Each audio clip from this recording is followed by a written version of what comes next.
Bonjour chers amis, chers frères, chères sœurs. En avançant sur ce chemin qui mène à Pâques, encore une fois aujourd'hui nous invoquons le Seigneur. Viens Seigneur, ouvre-nous le chemin. Et en ce 5e dimanche du Carême, Jésus nous propose de suivre le chemin de la parabole du grain de blé. En acceptant de perdre sa vie, le Christ nous sauve. Il nous donne la vie. L'évangile d'aujourd'hui est tiré du chapitre 12 de l'évangile de Jean. C'est une scène qui se déroule à l'approche de la fête juive de la Pâque. La foule est donc composée de Juifs, mais aussi de Grecs sympathisants du judaïsme.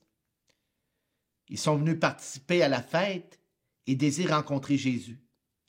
Et plusieurs de ces derniers demandent à Philippe, « Nous voulons voir Jésus. »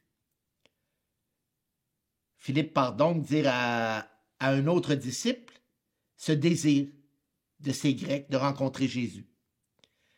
Et Jésus, à son tour, rapporte cette demande à Jésus. Jésus ne répond pas directement à la demande. Il déclare plutôt, « L'heure est venue où le Fils de l'homme doit être glorifié. Amen, amen, je vous le dis. Si le grain de blé tombé en terre ne meurt pas, il reste seul. Mais s'il meurt, il porte beaucoup de fruits. » Cette image du grain de blé qui meurt et donne beaucoup de fruits illustre la fécondité de la mort et de la résurrection de Jésus. La liturgie de ce dimanche nous propose aussi un autre texte, un extrait de la lettre aux Hébreux, qui exprime aussi cette idée fondamentale de notre foi chrétienne. Cet extrait nous dit « Bien qu'il soit le Fils, il a pris par ses souffrances l'obéissance et, conduit à sa perfection, il est devenu pour tous ceux qui lui obéissent la cause du salut éternel. » Nous nous retrouvons donc au cœur même de ce qui est le fondement de notre foi chrétienne, la mort et la résurrection du Christ. Il peut être difficile pour nous d'entendre Jésus parler de sa passion, des souffrances et de la mort qui l'attendent. Si on a beau avoir et savoir théoriquement par les sciences naturelles que le grain qui tombe en terre meurt pour donner du fruit, c'est autre chose de se dire que Jésus ou nous-mêmes devons mourir pour porter du fruit ou avoir la vraie vie. D'autant plus que nous vivons des temps ou une époque qui a tendance à refuser la souffrance, qui a tendance à choisir une mort rapide même afin de l'éviter. L'augmentation des demandes d'aide médicale à mourir en est un signe. Il ne s'agit pas ici de faire un jugement éthique, mais un simple constat à partir des données statistiques. Les souffrances et la souffrance en elle-même, c'est un drame. Attention, notre foi n'explique pas ou n'exalte pas la souffrance et la mort. Bien au contraire, Dieu veut que nous soyons des vivants. Jésus lui-même ne donne pas d'explication à la souffrance. Il l'assume, il la prend sur lui.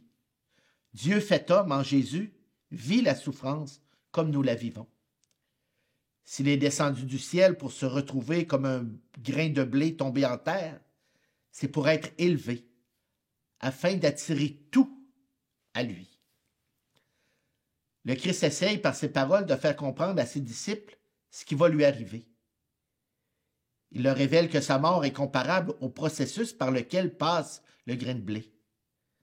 Tant que le grain reste sur l'épi ou dans le grenier, tant qu'il n'est pas semé en terre, il n'accomplit pas sa véritable vocation. Il ne devient pas ce qu'il est appelé à devenir. Pour reprendre une expression souvent utilisée de nos jours, il ne devient pas la meilleure version de lui-même. Comme le grain de blé, pour produire ce qu'il doit produire, doit être mis en terre, le Christ doit mourir. C'est seulement ici qu'il pourra donner la vie, qu'il pourra nous donner la vie. En mourant sur la croix, Jésus nous manifeste la présence et l'amour de Dieu et il attire à lui tous les humains. Il les entraîne dans la gloire avec lui. Il les tire, pour ainsi dire, vers le Père. Mais même si Jésus accepte et assume librement la souffrance et la mort, il ne faut pas se faire d'illusions. Ce passage par la mort et la souffrance, même s'ils sont vécus dans la confiance en l'amour du Père, Bien, ils ne vont pas de soi. Jésus le dit lui-même dans l'Évangile de Jean. Maintenant, mon âme est bouleversée. Jésus était pleinement homme, pleinement humain, et il a vécu des moments d'angoisse, des moments de peur face à ce qui l'attendait. D'ailleurs, la lettre aux Hébreux nous dit, le Christ, pendant les jours de sa vie, dans la chair, offrit avec un grand cri et dans les larmes des prières et des supplications à Dieu.